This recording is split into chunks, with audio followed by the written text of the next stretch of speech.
Hi guys, I just got back from an epic tour on Mound Snowmore. Really great conditions and I had a really good time. I wanted to put up this video to show you a bit about my experience and a little bit about the conditions out there. I began my trip planning the evening before. My endeavors to responsibly plan met limited success. Parks Canada had stopped issuing avalanche bulletins, and our local Facebook group had some pretty heated opinions about heading out for a ski. While they were interesting, I couldn't glean much about conditions from them. I considered whether I should head out at all, but I also noticed that amidst a global pandemic, activity on Tinder had all but shut down. While it gave me an excuse for my lackluster dating life, I also had to come to terms that there was no realistic hope of that changing soon. I really needed the outdoors more than ever, so I figured, why not get in one last ski? Knowing I could be in for a long day, I got up early the next morning and was out of bed by 10. Eventually, I packed my bag.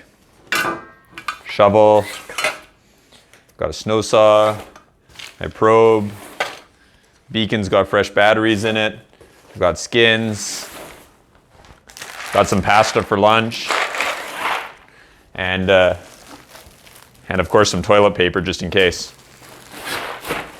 It was a bit unusual for me to take pasta and that much toilet paper, but when I went shopping for supplies, I noticed they seemed to be in high demand, and I wondered if the world might know something that I don't. I figured it's better to be safe than sorry.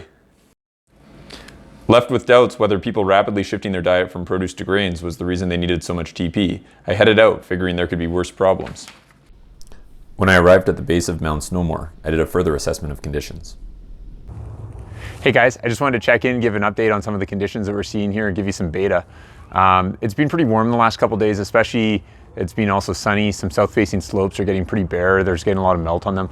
Fortunately, Mound Snowmore is in a lot of shaded area, especially the faces that we'll be skiing on today and going up track. They haven't been quite as affected. And I dug a small pit. Everything looks actually fairly consolidated, like the layers have all merged into one. So there's some risks there, but I think they're manageable.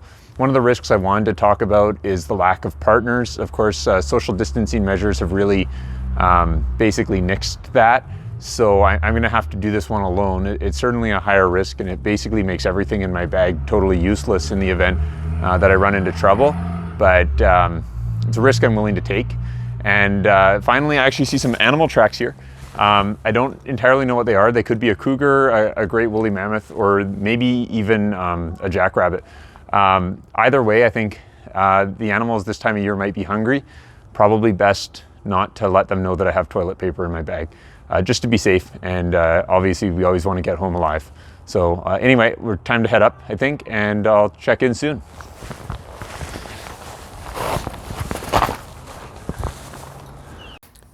I put on my skins and took off, heading up a northwest-facing slope towards the summit. After a grueling up track, finally, I was at the top. There's a little bit of wind up here, so I hope you can hear me okay. The conditions are just amazing. It's fabulous. I am on cloud 9 right now, and I am so glad I came out today. It's going to be a fantastic ski. After getting my skins off, it was time to put my faith in G3, cross my fingers, stay balanced, avoid slides, and avoid any injuries from which I could not self-rescue or which might take me to a hospital. That was part of the point of heading out into our great backyard in the first place. And while I'm not paranoid, I don't really want to hang around hospitals during a contagious global pandemic.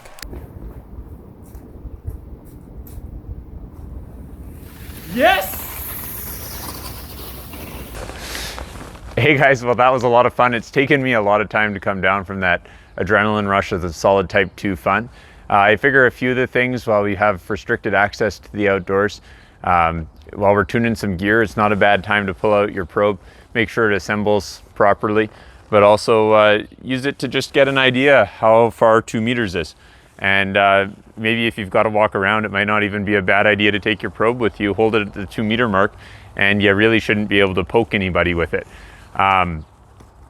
As well, of course, the virus that's going around is a pretty big wuss. It gets destroyed by hand washing, so you should probably do that and follow all the advice from the local health authorities. Thanks for taking a look, and stay safe, everyone.